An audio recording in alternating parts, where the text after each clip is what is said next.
こんばんは、もふもふ不動産もふです。今日はですね、わかりやすく説明するためのコツの基礎の基礎っていうのをですね、解説していきたいと思います。まあですね、仕事をしていく上でですね、説明したりとか、会社とかですね、学校とか、説明する機会ものすごいあると思うんですよね。そこで説明がうまくいくかどうかによって、結構人生大きく変わってくるので、そのですね、わかりやすく説明するコツをですね、簡単にまとめていきたいと思います。で、実はですね、僕は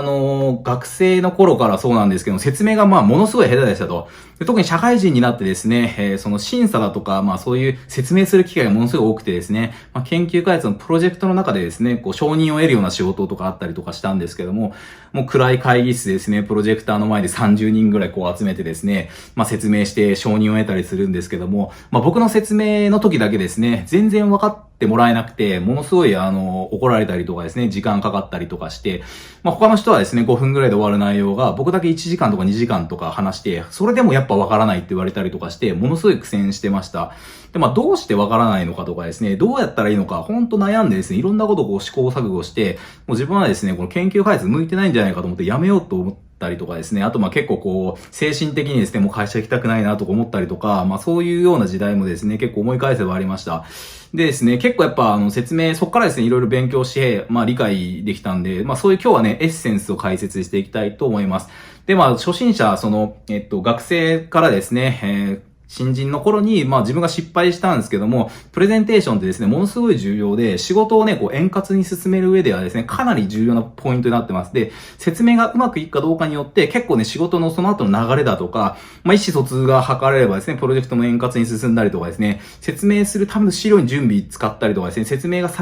理解されないが上に余計に時間かかってしまったとか、むちゃくちゃいっぱいあるんですよね。なので、まずですね、説明をですね、うまくするっていうのは、仕事を進める上での本当基礎スキルとしてね、こうやって生きてくると思うので、ぜひですね、最後まで見ていただければなと思います。でね、こうやって YouTube にも生きたりするので、本当に何にでも使えるスキルだと思ってます、説明は。で、自分がね、やってきた中でですね、何がいいかっていう4つにまとめると、まずは目的を明確にしましょうと。で、結論から話すと。で、論理をですね、立ててストーリーを話すっていうのと、で、最後に資料を作りましょうっていう、この4つですね、基礎編になります。で、これについて、今日解説していきます。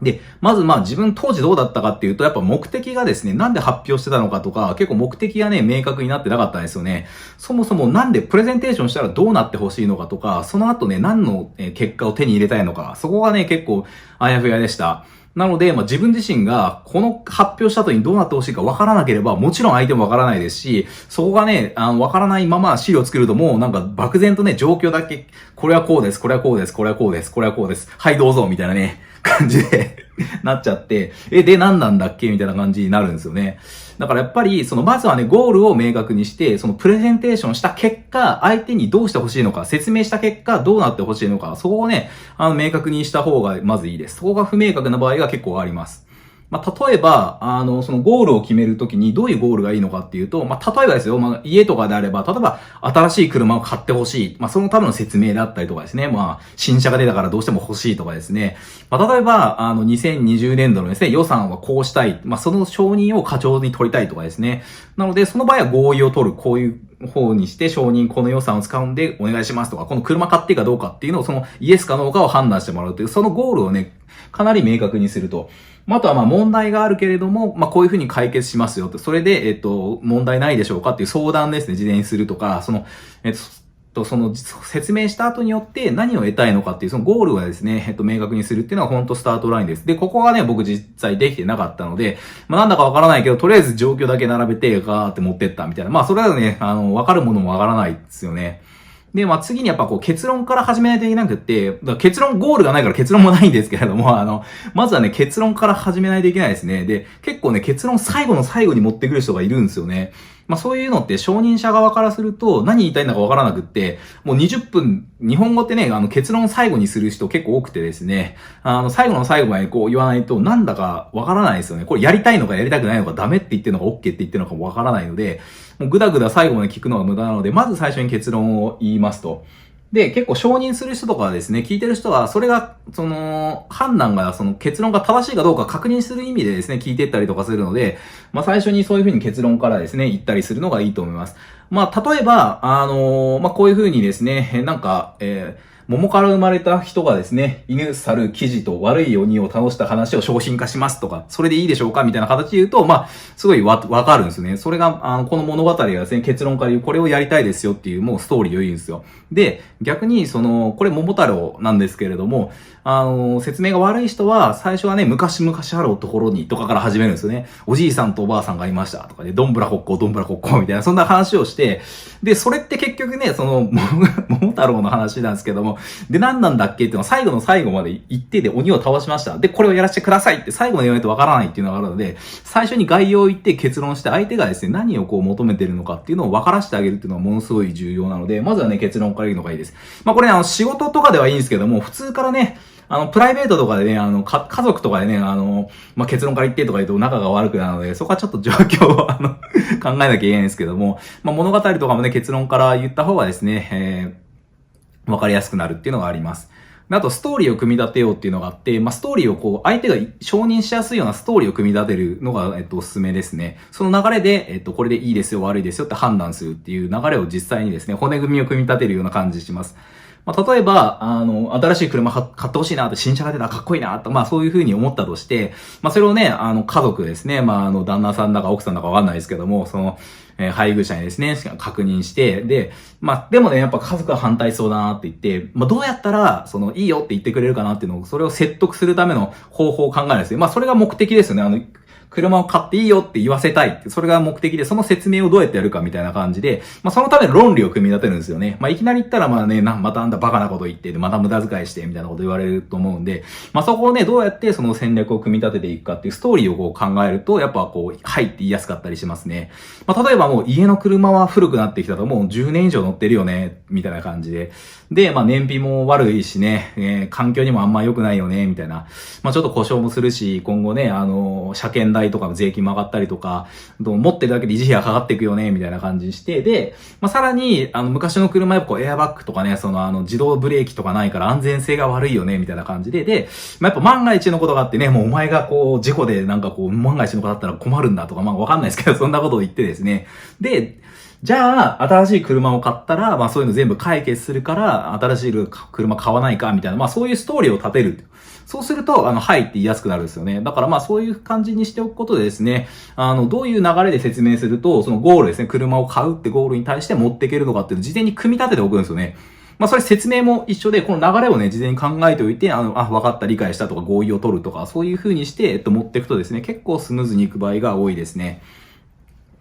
で、参考なんですけど、これちょっとね、さらに一貫性の法則って、知ってる方は結構有名なのご存知かもしれないんですけれども、何かこう、一回肯定したらですね、その、一貫性を結構、保ちやすいっていうか、肯定しやすくなるっていう法則があって、これビジネスとかでもよく使われてるんですけれども、まずなんかこう、ある価値のあるものを認めさせたりするんですよね。で、それに対して、それを、実現する方法を次提案するみたいな感じにすると、結構ね、こう、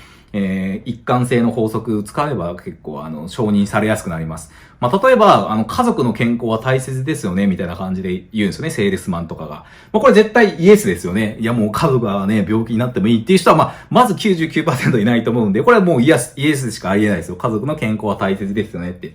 で、例えば、じゃあ、このサプリメントを飲めば、よりね、健康な暮らしができて、体調も良くって一日を快適に過ごせるんで、どうですかっていうと、上がイエスって言ったらこっちもね、イエスっていう風に言いたくなっちゃうんですよ。一貫性を満たすために。なので、それをこう使ってですね、いきなりこのサプリメントいかがですかって進めるよりも、まず一個先に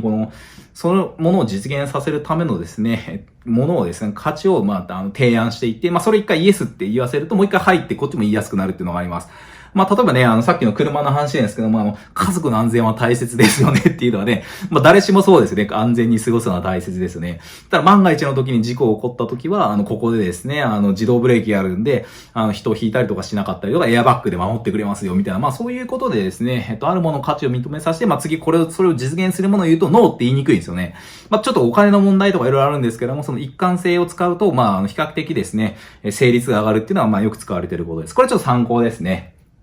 で、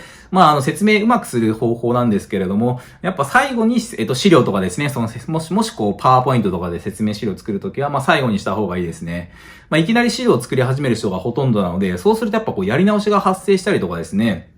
せっかく作ったのに、なかなか考えがまとまらなかったりとかするので、まずは箇条書きにして骨組みだけ作ったりとかですね、そのアジェンダみたいな形で。あとは紙とかに手書きで絵を描いたりとか、いきなりね、パワーポイントのね、細かい絵を描き始めたりとかする人いるんですけども、それ最後の最後なんですよね。まだアウトライン、概要を作っておいて、で、骨組み作ってですね、こういう形で、説得できるかどうか。そこで時間をですね、すごい使った方がいいですね。で、絵とか図とかもまずは手書きでいいんで、パパッと書いておいて、で、それでですね、まず、事前に、もし承認者とかプレゼンテーションでいる場合は、もう事前にちょっと聞いちゃうっていうのは手ですね。僕結構聞いてましたね、昔から。こんな感じでやろうと思ってるんですけど、いいっすかねみたいなことで言って、いいよって話だったら、じゃあ進めますね、みたいな形で、ある程度ね、できたら、それで進めて、事前に確認しておくことで結構やり直しがなかったりとかするので、なるべくね、この、概要とかなるべく早くフィードバックもらって、特に承認する人とかは、そういうことを繰り返すことで、審査とかですね、自分は発表、審査の場でいきなりバンと出してバンとぶつけられて、また次、一週間後とかなると時間が全然なかったりとかやり直しの時間むちゃくちゃかかるんで、もう小出しにですね、ちょっとずつ聞きに行って、上司の考えを取り入れるみたいなことをやってですね、ちょっとうまくこなしたりとかしていましたね。で、良さそうだったら、パワーポイントとかにしてですね、さっとまとめるような感じにします。で、ここまでは基本なんですけども、さらに、ステップアップしたい場合は、最短の時間で、ギリギリを狙うっていうのはですね、徐々にやっていくといいと思います。パワーポイントとか資料を作る時間って、無駄っちゃ無駄なので、できるだけですね、合格ラインギリギリを狙うんですよね。で、そこ合格ラインを超えてですね、努力したところで、あんまりメリットって社内でやる分に効果がないので、合格ラインギリギリを狙ってですね、そこから先って無駄な努力で無駄な時間になるケースが多いので、これがまた外部のプレゼンテーションとかで提案して、新しい仕事を受注するとかなるとまだ別かもしれないんですけども、社内で